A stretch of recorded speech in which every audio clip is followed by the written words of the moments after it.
Hi friends, நான் உங்கள் anime freak வந்துட்டேன். நாம இப்போ அதிரடி சோலோ லவ்லிங் எபிசோட் 13 பார்க்கலாம். இதுக்கு முன்னாடி உள்ள எபிசோடெல்லாம் நீங்கள் பார்க்கலன்னா மறக்காமல் போய் பார்த்துட்டு வந்துருங்க. டிஸ்கிரிப்ஷனில் லிங்க் கொடுத்துருக்கேன்.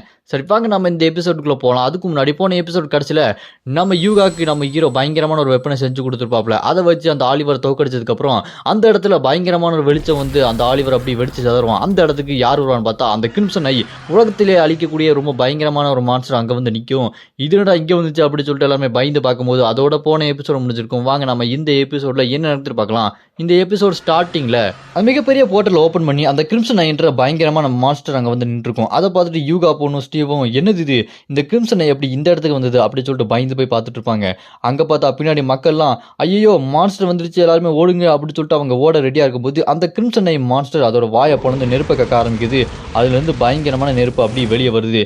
அதை பார்த்து மக்கள் எல்லாம் ஐயோ இது ஏதோ அட்டாக் பண்ண ஆரம்பிச்சிருச்சு அப்படின்னு சொல்லிட்டு பார்த்துட்டு இருக்கும்போது அந்த நெருப்பு ஸ்டீவ் நம்ம யூகா பொண்ணுக்கிட்ட அது அப்படி வந்துகிட்டே இருக்கும். அங்க ஒரே பிரகாசமான வெளிச்சம் மட்டும் தான். அப்ப அங்க என்ன நடந்தது அதுக்கப்புறம் தெரியாது. அப்படியே கட் பண்ணா இந்த பக்கம் நம்ம ஹீரோ அவனோட இடத்துல மிகப்பெரிய மேஜிக்கல் வில்ல பண்ணிட்டு இருப்பான். அது பாக்குறதுக்கே சும்மா பயங்கரமா இருக்கும். அப்ப நம்ம ஹீரோக்கு மனசுக்குள்ள என்னது தப்பா இருக்கே, ஒருவேளை அது இங்க வந்துருச்சா அப்படின்னு சொல்லிட்டு நம்ம ஹீரோ மனசுக்குள்ள யோசிச்சுட்டு இருப்பான். இந்த பக்கம் டிவில நியூஸ்ல என்ன ஓடிட்டு இருக்குன்னா, உலகம் பூரா யூரோப், அமெரிக்கா, கொரியா இது எல்லா நாட்டிலுமே மான்ஸ்டர்ஸ் வந்து நாசம் பண்ணிட்டு இருக்கு, மக்கள் எல்லாமே பாதுகாப்பான இடத்துல போய் இருங்க அப்படி சொல்லிட்டு இருப்பாங்க.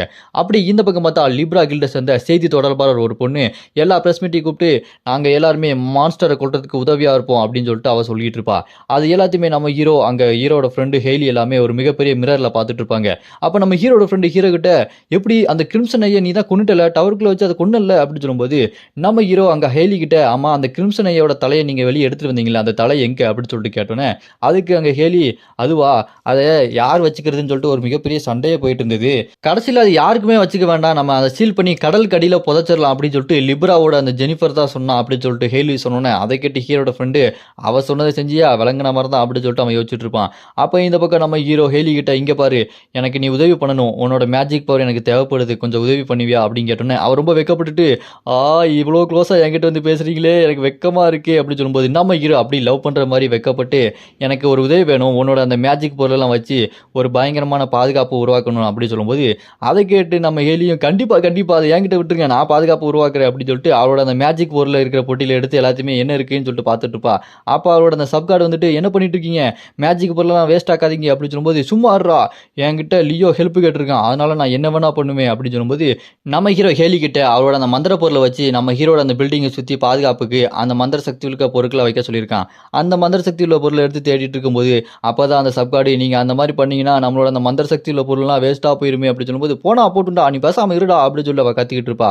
அப்படி இந்த பக்கம் பார்த்தா நம்ம ஹீரோட ஃப்ரெண்டு நான் கண்டிப்பாக அந்த கிரிம்சன் ஐயா கொள்றதுக்கு உனக்கு ஹெல்ப் பண்ணுறேன் அப்படின்னு சொல்லும்போது அதை கேட்டு நம்ம ஹீரோ இல்லை நீ உடனே கொரியாவுக்கு கிளம்பி போ அப்படி சொன்னோடனே அதை கேட்டு ஓட்டர்ஸ் என்னோட பொண்ணு யூகா அமெரிக்காவில் இருக்காடா அப்படி சொன்னோடனே அதுக்கு நம்ம ஹீரோ இல்லை அவளோட பவர் சென்ஸ் என்னால் சென்ஸ் பண்ண முடியுது, அவளுக்கு ஒரு பிரச்சனை இல்லை, அவளை நான் பார்த்துக்கிறேன், நீ உடனே கொரியாவுக்கு போ, ஏன்னா அந்த லிப்ராவோட பாஸ் ஜெனிஃபர் ஏதாச்சும் ஒரு ட்ரிக் பண்ணி வச்சிருப்பா, அங்கே இருக்க மான்ஸ்டர்ஸ் எல்லாத்தையுமே கொண்டு மக்களை காப்பாற்று உடனே கிளம்புன்னு சொன்ன உடனே கட் பண்ணா இந்த பக்கம் கொரியால சியோல் சிட்டியில் மான்ஸ்டர்ஸ் அட்டகாசம் பண்ணிட்டு இருக்கு. அதை ஒரு நெருப்பு வச்சு யாரும் அட்டாக் பண்ணுறாங்க, யாருன்னு பார்த்தா நம்ம ஹீரோட ஃப்ரெண்டு ஓட்டர்ஸோட கில்ட சேர்ந்தவன் தான் வில்ல வச்சு பயங்கரமாக அட்டாக் பண்ணிட்டு இருக்கானுங்க. அங்கே 2 பேர் இருக்கானுங்க. அங்கே பயங்கரமான பெரிய சைஸ் மான்ஸ்டர்ஸ் அடிச்சு அட்டகாசம் பண்ணிட்டு இருக்கு. அங்கே கில்டு மெம்பர் ஹண்டர்ஸ் எல்லாருமே கஷ்டப்பட்டு அட்டாக் பண்ணிட்டு இருக்காங்க. சுற்றி பார்த்தா அந்த இடத்தையே அட்டகாசம் பண்ணிட்டு இருக்கு. தானஸோட ஆர்மி எப்படி நியூயார்க்கை போட்டு அழிச்சிட்டு இருந்ததோ அதே மாதிரி இங்கே இருக்கிற ஆர்மி எல்லாமே அடிச்சு நொறுக்கிட்டு இருக்குதுங்க. நம்ம ஹீரோ ஃப்ரெண்டு ஓட்டர்ஸோட கில்டு தான் அதை சமாளிச்சுட்டு இருக்காங்க. என்னடா அது இவ்வளோ இருக்கே என்ன பண்ணுறதுன்னு சொல்லிட்டு அவங்க கஷ்டப்பட்டு இருக்கும்போது அங்கே மான்ஸ்டர்ஸ் எல்லாம் இருக்கும். திடீர்னு பார்த்தா அங்கே வெடிச்சு சதுற ஒரு சத்தம் கேட்கும். அங்கே வெடிச்சு சதுரி மான்ஸ்டர்லாம் பறந்து போயிட்டு இருக்கும். என்னன்னு பார்த்தா பில்டிங் எல்லாம் அப்படி பேர்ந்து பறந்து போயிட்டு இருக்கும். அந்த அளவுக்கு பவர் என்னடா அது அப்படின்னு சொல்லிட்டு கில்டு அண்டர்ஸே வாயை பொழந்து பார்த்துட்டு இருப்பானுங்க. அப்போ பார்த்தா அந்த பெரிய சைஸ் மான்ஸ்டரை ஒருத்தன் அடிச்சு அப்படி பறக்க விட்டுருக்கான். அது வேற யாரும் இவான் குரூகர், ரிஷப ராசி புல் கில்டோட பாஸ். இவன் என்னடா இத்து போன இந்த மான்ஸ்டரை கொள்றதுக்கு இவ்வளோ கஷ்டப்பட்டு இருக்கீங்களா, நீங்க அந்த ஓட்டர்ஸ் கில்ட சேர்ந்தவன் தானே, அப்படிதான் இருப்பீங்க அப்படின்னு சொல்லிட்டு கிட்ட வரும்போது அங்க இருக்க அந்த கில்ட சேர்ந்த ஒருத்தன் ரொம்பவே நன்றிங்க நீங்க வந்து எங்களை காப்பாத்திட்டீங்க அப்படின்னு சொல்லிட்டு பேசிட்டே இருக்கும்போது அந்த இவான் குரூகர் டக்குன்னு நான் பக்கத்தில் இருக்கவன்ட்ட வந்துட்டு தம்பி எனக்கு பிடிக்காத ஒரு விஷயம் என்ன தெரியுமா, என் வழியில குறுக்க நிக்க கூடாது அப்படின்னு அவனை அப்படியே பிடிச்சி தூக்கி அடிச்சிடுறான். அவன் பறந்து போய் அங்க இருக்க பில்டிங்ல அடிச்சு பில்டிங்லாம் தெரிச்சு உடஞ்சு போயிட்டு இருக்கு. அவனுக்கு பயங்கரமான அடி விழுந்துருது. அதை பார்த்துட்டு கூட நின்னவன் டேய் உனக்கு உனக்கு நான் பைத்தியம் கீத்து புடிச்சிச்சா, நீ என்னடா பண்ணிட்டு இருக்க அப்படின்னு சொல்லும்போது அதை கேட்டு அந்த இவான் குரூகர், டே தம்பி கொஞ்சம் பொறுமையா இருப்பா, அவனுக்கு ஒன்றும் ஆகாது, நான் இப்போ மான்சஸ் கூட சண்டை போடணும், உங்களை மாதிரி பிள்ளக்கா பசங்க கூடலாம் சண்டை போட முடியாது அப்படின்னு சொல்லும்போது அங்கே அடி வாங்கி பறந்து போனவன் திரும்ப வந்து, நீ என்ன முட்டாளடா, அங்கே மான்சஸ் அவ்வளோ இருக்குது, அதை போய் அடிக்காம என்ன வந்து அடிக்கிறிய அப்படின்னு சொல்லிட்டு அவன் செம்ம கடுப்பா பேசுவான் பாருங்க. அப்பதான் தெரியுது அவன் நம்ம ஹீரோவோட ஆஃபீஸர்ஸ் பாம்பு கடவுளோட அந்த ஆத்மா சக்தியை வச்சிருக்கான், அந்த கடவுளோட சக்தியை வச்சுட்டு இருப்பான். அதை பார்த்துட்டு டே இப்போதைக்கு அவங்க கூட சண்டை போட எனக்கு நேரம் இல்லை, நான் இங்கேருந்து போகிறேன், நீங்கள் எங்கேயாவது பண்ணிட்டு போங்க அப்படின்னு சொல்லிட்டு அவன் அவங்களை கண்டுக்கிடாம அடுத்து நான் மான்சஸ் அடிக்க போகிறேன் அப்படின்னு சொல்லிட்டு அவன் அங்கேருந்து கிளம்புறதுக்காக செம்ம ஸ்பீடாக அவனோட ஃபுல் பவர் யூஸ் பண்ணி இதுக்கப்புறம் என்னோட ஃபுல் அட்டாக்கை அந்த மான்சஸ் பார்க்க போகுது அப்படின்னு அவனோட பவர் யூஸ் பண்ணி வெறுத்தனமாக அங்கேருந்து கிளம்புவான். பார்க்கறதுக்கே பயங்கரமாக இருக்கும். அப்படியே கட் பண்ணா இந்த பக்கம் நம்ம ஹீரோ இருக்கிற இடத்துல அங்கே ஹீரோட ஃப்ரெண்டு அவனோட ஒய்ஃப் கிட்ட, நீங்கள் பத்திரமா இரு, நான் அங்கே போய் என்ன பிரச்சனைன்னு பார்த்துட்டு வரேன் அப்படின்னு சொல்லிட்டு வாட்டர்ஸ் அப்படியே அவனோட ஃபயர் பவர் யூஸ் பண்ணி அங்கேருந்து பறந்து போக ரெடியாக இருப்பான். அப்படி பறந்து போகும்போது பார்த்தா இந்த பக்கம் அந்த வில் அம்பு ரெடியாக இருக்கும். ஆனால் அதை நம்ம ஹீரோ அவன்கிட்ட கொடுத்துருக்க மாட்டான், அது இங்கே தான் இருக்கும். அப்படியே நம்ம ஹீரோ டே உடனே கொரியாக்கு போட அப்படின்னு சொன்னோன்னே நம்ம ஹீரோட ஃப்ரெண்டு வாட்டர்ஸ் சும்மா ஃபயர் பவர் யூஸ் பண்ணி செம்ம ஸ்பீடாக பறந்து போவான், மாசாக இருப்பான். அதை பார்த்து நம்ம ஹீரோ, இப்போ நம்ம எல்லாத்துக்குமே ரெடியாக நேரம் வந்துடுச்சு, அந்த கிரிம்சன் ஐயா எப்படியாச்சும் நம்ம டீல் பண்ணி அழிச்சே ஆகணும் அப்படி சொல்லிட்டு நம்ம ஹீரோ யோசிச்சுட்டு இருக்கும்போது அங்கே அந்த வாட்டர்ஸ் அவன் ஃபயரை யூஸ் பண்ணி பறந்து போவான்ல, தூரத்துலேருந்து அந்த மான்ஸ்டர்ஸ்லாம் பார்த்துட்டு இருக்கும். அது வேறு யார் இல்லைங்க, லிப்ரா ஜெனிஃபர் பாஸ் அவள் அனுப்பினா பார்த்தீங்களா, அந்த சோல்ஜர்ஸ் எல்லாம் இங்கே தான் நிற்கிறாங்க.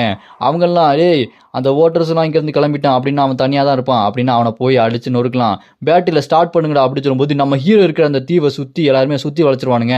அப்படியே இந்த பக்கம் ஹேலி நம்ம ஹீரோ லியோ சொன்ன மாதிரி அவரோட அந்த ஸ்கார்பியன் மந்திர பொருளை வச்சு அந்த தீவை சுற்றி பாதுகாப்பு வளைய மாதிரி கிரியேட் பண்ணி வச்சுட்டு இருப்பா.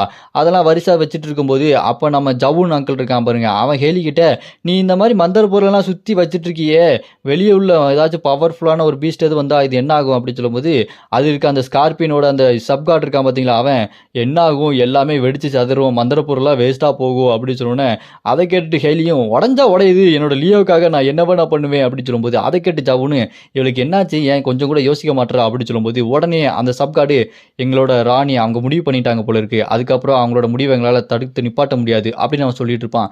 அப்போ அந்த ஜவுனி, என்னடா அது ஏதோ ஒன்று கேட்க தெரியுதே அப்படின்னு சொல்லிட்டு திரும்பி பார்ப்பான். பார்த்தா அந்த ஸ்கார்பியனோட மந்திர பொருள் டம்மான்னு வெடிச்சு சதறுது.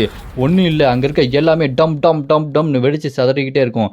அதை பார்த்துட்டு இங்கே என்ன நடக்குது, பவர்ஃபுல்லான ஒரு மேஜிக் பீஸ் ஏதாச்சும் உள்ளே வந்துருச்சா அப்படின்னா அது கண்டிப்பாக ஒஃபிஷியஸ் கடவுள் அந்த கோயிலை கட்டின நம்ம லியோவோட இடத்துக்கு தான் போயிருக்கும் அப்படி சொல்லிட்டு பார்த்துட்டு இருக்கும்போது லிபரை சமன் பண்ண அந்த மிகப்பெரிய படையை ஸ்ட்ரைட்டாக கடல்ல இருந்து நம்ம ஹீரோ கட்டின பில்டிங்கை நோக்கி போய்கிட்டே இருப்பாங்க. அப்படி அவங்க கடல்ல இருந்து போயிட்டு இருக்கும்போது கடற்கரையில் ஹேலி அப்புறம் அந்த ஜவுனு அந்த சப்கார்டு இவங்க 3 பேரும் தடுத்து நிப்பாட்டத்துக்கு நிற்பாங்க. அப்போ அங்கே வந்து அந்த மிகப்பெரிய எலும்புக்கூடு மான்ஸ்டர், ஏய் பைத்தியம் பிடிச்ச நாய்ங்களா, இங்கேருந்து வழியை விட்டு போங்கடா, நான் அந்த ஆஃபீஸர்ஸ் கார்டு பவரை தான் தேடி வந்திருக்கேன் அப்படின்னு சொல்லும்போது அதை கேட்டு ஜவுனு, யாரா நீங்கள் திடீர்னு இங்கே வந்திருக்கீங்க, என்ன நடக்குது இங்கே, என்ன பண்ண போறீங்க அப்படின்னு சொல்லிட்டு கத்திட்டு இருக்கும்போது அங்கே இருந்த ஒரு எலும்புக்கூடு மண்டையன் சட்டான ஸ்வாட் எடுத்து ஒரு அட்டாக்கை போட்டுருவான். அந்த அட்டாக்கு வந்து செம்மையாக வெடிச்சு தெரிச்சிட்டு இருக்கும். அப்போ அவன் ஸ்வாடை உள்ளே வச்சுக்கிட்டு, என்ன தைரியம் இருந்தா எங்களோட பாஸ் பேசும்போது குறுக்க பேசுவேன், அவ்வளோ தைரியமாட உனக்கு அப்படி சொல்லிட்டு சொல்லாமல் கொள்ளாமல் அட்டாக் பண்ணிடுவான். அந்த அட்டாக்கை குறுக்க பூந்து தடுத்தது அந்த சப்கார்டு தான். அப்படியே அந்த ஸ்கார்பியன் பவரை யூஸ் பண்ணி அதை தடுத்து நிப்பாட்டினாலுமே அதோட கையில் பயங்கரமாக டேமேஜ் ஆயிருக்கும். அதை பார்த்துட்டு ஹேலி, இங்கே பாரு, இவங்க ஒன்றும் சாதாரண எனிமி மாதிரி தெரியல, ரொம்ப வித்தியாசமாக இருக்காங்க, கொஞ்சம் கேர்ஃபுல்லாக சண்டை போடு அப்படின்னு சொல்லும்போது அப்போ ஹேலி மனசுக்குள்ளே யோசிச்சுட்டு இருப்பா, எப்படி இங்கே என்னோட சப்கார்டு மேலே இந்த அளவுக்கு ஒரு காயத்தை உருவாக்குறாங்கன்னா இவங்க எந்த அளவுக்கு ரொம்ப பவர்ஃபுல்லாக இருப்பாங்க, இவங்க அந்த மிஸ்டீரியஸ் சொசைட்டிலேருந்து தானே வந்தாங்க, இவங்க யார் இப்படி சமன் பண்ணியிருப்பாங்க அப்படின்னு சொல்லிட்டு கேட்டுட்டு இருக்கும்போது அந்த பாஸ் எலும்புக்கூடு மண்டையும் கீழே ஒருத்த முக்காடு போட்டு எலும்புக்கூடு மண்டையும் இருக்கான் பாருங்க வேலைக்காரன், அவன், நீங்களாம் எங்கள் பவருக்கு முன்னாடி ஒன்றுமே இல்லை, நாங்கள் உங்களை அடித்து தள்ளிட்டு போய்கிட்டே இருக்க போகிறோம் அப்படின்னு சொல்லிட்டு அவன் அட்டாக் பண்ணுறதுக்கு வேகமாக வந்துட்டு இருப்பான் பாருங்க. அப்படி வேகமாக வந்துட்டு இருக்கும்போது அங்கே இருக்க அந்த ஸ்கார்பியனோட சப்கார்டு, சீக்கிரமாக இங்கிருந்து போங்க, நான் இதை பார்த்துக்கிறேன் அப்படின்னு சொல்லிட்டு அட்டாக் பண்ணலாம் சொல்லிட்டு குறுக்க போகும்போது அந்த எலும்புக்கூடு மண்டையை அந்த ஸ்கார்பியன் சப்கார்டை சும்மா ஒரே ஸ்லாஸில் சரசரன்னு வெட்டி போட்டு தள்ளிட்டு அம்பாட்டுக்கு வந்துட்டே இருப்பான். வழியை விட்டு போடா அப்படின்னு சொல்லிட்டு அந்த எலும்புக்கூடு மண்டையை வந்துட்டு இருக்கிறத பார்த்துட்டு ஜவுனு, என்னது இது ஒரே ஸ்லாஷில் அந்த சப்கார்டே கொண்டுச்சா, எப்படி இது சாத்தியமே இல்லையே அப்படின்னு ஜவுன் வாயை பழந்து பார்த்துட்டு இருக்கும்போது, மனித இனத்தை சேர்ந்தவனே சாவுடா அப்படின்னு சொல்லிட்டு அந்த எலும்புக்கூடு மண்டையை ஸ்வாடை எடுத்து குத்த வந்துட்டு இருப்பான். அப்போ நம்ம ஹேலி குறுக்க பூந்து அந்த ஸ்வாடை தடுத்து நிப்பாட்டலான்னு பார்ப்பா. அப்போ அவளோட அந்த கையில் ஸ்கார்பியன் பவரை கொண்டு வந்து எப்படியாச்சும் தடுத்து நிப்பாடலான்னு சொல்லிட்டு அந்த ஸ்வாடு மேலே கையை வச்சு பிடிப்பா பாருங்க. பிடிச்சி அந்த ஸ்வாடை அப்படி டேரக்ஷனை மாற்றி விட்டு இப்படி தள்ளி விட்டுருவா. தள்ளி விட்டுட்டு அவளோட அந்த ஸ்கார்பியன் வால் மாதிரி இருக்கும், அதை வச்சு அந்த எலும்புக்கூடு மண்டையை ஒரே அடிச்ச அடியில் அவன் அப்படி பறந்து போய் விழுந்துருவான். அவள் பார்க்கறதுக்கே இப்போ நம்ம ஹேலி எப்படி பக்கா மாசா இருக்கா பாருங்க. அவளோட அந்த சூட்டே வெறித்தனமாக இருக்குது, அந்த ஸ்கார்பியன் பவர் வெறித்தனமாக இருக்குது. அப்போ அவள் அந்த எலும்புக்கூடு மண்டையனை பார்த்துட்டு, டேய் நீ என்னோட இடத்துல கால் வச்சதே பெரிய தப்பு, அதுக்கு நீ வருத்தப்பட போற அப்படின்னு சொல்லும்போது, அப்போ பட்டார்னு பார்த்தா அந்த நம்ம ஹீரோ அந்த ஒஃபிசியஸ் கார்டு பவர் க்ரீன் கலரில் அங்கே இங்கே பட்டார்னு மின்னிக்கிட்டே இருக்கும். அப்படி அங்கேருந்து பயங்கரமான பவர் ஸ்ட்ரைட்டாக இங்கே பறந்து வந்துக்கிட்டே இருக்கும் பாருங்க, செம்ம ஸ்பீடாக வந்துட்டு இருக்கும். அப்போ நம்ம ஹீரோவோட அந்த பாம்பு கடலோட சக்தி அங்கே இருக்க எலும்புக்கூடு மண்டையனுங்க எல்லாத்தையுமே அடித்து நொறுக்கி தம்சம் பண்ணிட்டு இருக்கும். அவனுங்களாம் வெடிச்சு சதறிட்டு இருப்பானுங்க. அதே நேரம் இந்த பக்கம் அந்த எலும்புக்கூடு மண்டைங்களோட பாஸை நோக்கி ஒரு பவர் அப்படி வேகமாக வந்துட்டு இருக்கும். அந்த பாஸ் எலும்புக்கூடு மண்டையை அதை அசால்ட்டாக அவனோட வெறும் கையால் பிடிச்சி தடுத்து நிப்பாட்டிடுவான். அந்த இடத்துல நம்ம ஹீரோ அப்போ தான் ஹீரோ என்ட்ரி மாசா கொடுக்குறாரு. டேய் யாரா அவனுங்க, நாய் தின்னுட்டு மிச்சம் போட்ட எலும்பு துண்டு மாதிரி இருக்கானுங்க, இவனுக்கு என்ன தைரியம் தான் ஏன் இடத்துக்கு வந்திருப்பானுங்க, நீங்கள் தப்பான இடத்துக்கு வந்துட்டீங்க, அவ்வளோதான் உங்கள் கதை முடிஞ்சுதுடா அப்படின்னு சொல்லிட்டு நம்ம ஹீரோ உருவாக்குன அந்த மேஜிக்கல் வில்லை நம்ம ஹீரோ கையில் வச்சுட்டு மாசா நிற்பாரு. அதை பார்த்துட்டு நம்ம ஹேலியும் லியோ நீங்கள் வந்துட்டீங்களா அப்படின்னு சொல்லும்போது பின்னாடி இருக்கிற அந்த சப்கார்டு இன்னும் சாகலைங்க, அவங்க ஹீல் பண்ணி உயிரோடய வந்துட்டாங்க. அப்போ அந்த எலும்புக்கூடு மண்டையன் பாஸ் நம்ம ஹீரோ பார்த்து, டேய் நீ தான் அந்த ஓஃபியஸ் பாம்பு கடவுள் இருக்க மனுஷனாடா, லிப்ராவோட ஜெனிஃபர் எங்கள்கிட்ட அதை சொல்லி அனுப்புனாடா அப்படின்னு சொல்லும்போது அதை கேட்டு நம்ம ஹீரோ, ஓ நீங்கள் அந்த லிப்ராவோட பாஸ் ஜெனிஃபரோட கையாளாடா, ஹே அவகிட்ட தான் வேலை பார்க்குறீங்களா அப்படின்னு சொல்லும்போது அதை கேட்டு அந்த எலும்புக்கூடு மண்டைய பாஸ், டேய் எங்களோட பவரை பற்றி உனக்கு தெரியாது, எங்களோட பவருக்கு மேட்ச் நீ கிடையாதுடா, நீ ஒரு வீக்கானவே அப்படின்னு சொல்லும்போது அதை கேட்டு நம்ம ஹீரோ, ஓ நானும் அந்த அளவுக்கு வீக்காக இருக்கிறேன்னா, நீங்களாம் அந்த லிப்ராவோட பாஸ் ஜெனிஃபர் கீழே தான்டா வேலை பார்த்துட்டு இருக்கீங்க, உங்களுக்குலாம் என்னடா இவ்வளோ தைரியம் அப்படின்னு பேசிகிட்டே இருக்கும்போது அங்கே பக்கத்தில் முக்காடு போட்டு அந்த எலும்புக்கூடு மண்டையா இருக்கான் பாருங்க. இதுக்கு முன்னாடியே என் பாஸ் பேசும்போது ஏன்டா குறுக்க பேசுகிறேன்னு சொல்லிட்டு அட்டாக் பண்ணா பார்த்தீங்களா, அதே மாதிரி கோபப்பட்டு, ஏய் அவர் பேசிட்டு இருக்கும்போது என்ன தைரியம் தான் குறுக்க பேசுவேன் அமைதியாடுறோம் அப்படின்னு சொல்லிட்டு மறுபடியும் ஸ்வாட் எடுக்க ட்ரை பண்ணுவானா. நம்ம ஹீரோ அந்த வில்லை வச்சு ஒரு ஆரை விடுவார் பாருங்க, ஸ்ட்ரைட்டாக அந்த எலும்புக்கூடு மண்டையனோட நெத்திலே போய் அடிச்சு அவ்வளோதான் அவன் கதையை முடிச்சுட்டுருவாரு. யார் இவன், நான் பாஸுக்கிட்ட பேசிகிட்டு இருக்கேன், தலைக்கிட்ட பேசும்போது வால் ஆடக்கூடாதுன்னு சொல்லிட்டு நம்ம ஹீரோ விட்ட ஒரே அறவிலே அவன் செத்து போயிடுவான். அதை பார்த்துட்டு அந்த எலும்புக்கூடு மண்டைய பாஸ், நான் இவனை ஏதோ கிறுக்கு போய் நினச்சா இவன் ரொம்ப சக்தி வந்தவனா இருக்கிறான், அதனால தான் அந்த லிப்ராவோட பாஸ் ஜெனிஃபரை இங்கே அனுப்பி வச்சாலா, என்னோட நிறைய ஆட்களை அவன் கொண்டுட்டானே, ஏய் உன் பேருடா அப்படின்னு சொல்லிட்டு அந்த பாஸ் எலும்புக்கூடு மண்டையை நம்ம ஹீரோ பார்த்து கேட்கும்போது கையில் ஏதோ ஒரு வெப்பனை வர வச்சுட்டு இருப்பான், அந்த மேஜிக்கல் வெப்பனை. அதை பார்த்துட்டு நம்ம ஹீரோவும், என் பேர் லியோ, நான் தாண்டா லியோ அப்படின்னு சொல்லிட்டு கெத்தா சொல்லுவார். உடனே அந்த எலும்புக்கூடு மண்டைய பாஸ், சூப்பர் லியோ நீ அந்த ஒஃபிசியஸ் கடவுளோட பவர் இருக்கிற அப்படின்னா நான் உங்ககிட்ட மன்னிப்பு கேட்குறேன், உன்னை குறைச்சி மதிப்பிட்டுட்டேன், இதுக்கப்புறம் நான் எல்லாமே ஃபுல் பவர் யூஸ் பண்ணி உன்னை அடித்து நொறுக்க போகிறேன் அப்படின்னு சொல்லிட்டு அவனோட அந்த ஆர்மி எல்லாத்தையுமே ரெடி பண்ணி எல்லாருமே அட்டாக் பண்ண ரெடியாக இருங்க, இதுக்கப்புறம் நம்ம லியோவை கண்டிப்பாக கொல்லே ஆகணும், சார்ஜ் அப்படி சொல்லும்போது அங்கே இருக்க எலும்புக்கூடு மண்டைங்க எல்லாருமே விட மாட்டோம்டா அப்படின்னு சொல்லிட்டு வேகமாக அட்டாக் பண்ணுறதுக்கு ஓடி வந்துட்டு இருப்பானுங்க. அதெல்லாம் பார்த்துட்டு நம்ம ஹீரோ, என்னது எலும்புக்கூடு மண்டையனுங்க சும்மா ஓவரா பேசிட்டு இருக்கானுங்க, நீ என்னக்குள்ள போறியா பார்த்துக்கலாம், நீங்களா நானானு உங்களுக்குலாம் ஒரு பாடத்தை கற்றுக் கொடுத்தா தாண்டா உங்களுக்குலாம் அறிவு வரும், உங்கள் ஒருத்தனி நான் விட மாட்டேன்டா அப்படின்னு சொல்லி நம்ம ஹீரோ செம கடுப்பாக கத்திட்டு இருப்பாரு. அங்கே இருக்கிற மொத்த படையை நம்ம ஹீரோவை பார்த்து ஓடி வந்துகிட்டு இருக்கோம். இதோட இந்த எபிசோடு இங்கே முடியுது. இதுக்கப்புறம் சும்மா பயங்கரமான சம்பவம் உங்களுக்காக காத்துட்டு இருக்கு, வெறித்தனமான ட்விஸ்டெல்லாம் இருக்கு, அதெல்லாம் நீங்கள் பார்க்கணும்னா அடுத்த எபிசோடில் பார்க்கலாம். அடுத்த எபிசோட நான் ஆல்ரெடி அப்லோட் பண்ணிட்டேன், டிஸ்கிரிப்ஷனில் லிங்க் கொடுத்துருக்கேன், மறக்காமல் போய் பார்த்துருங்க.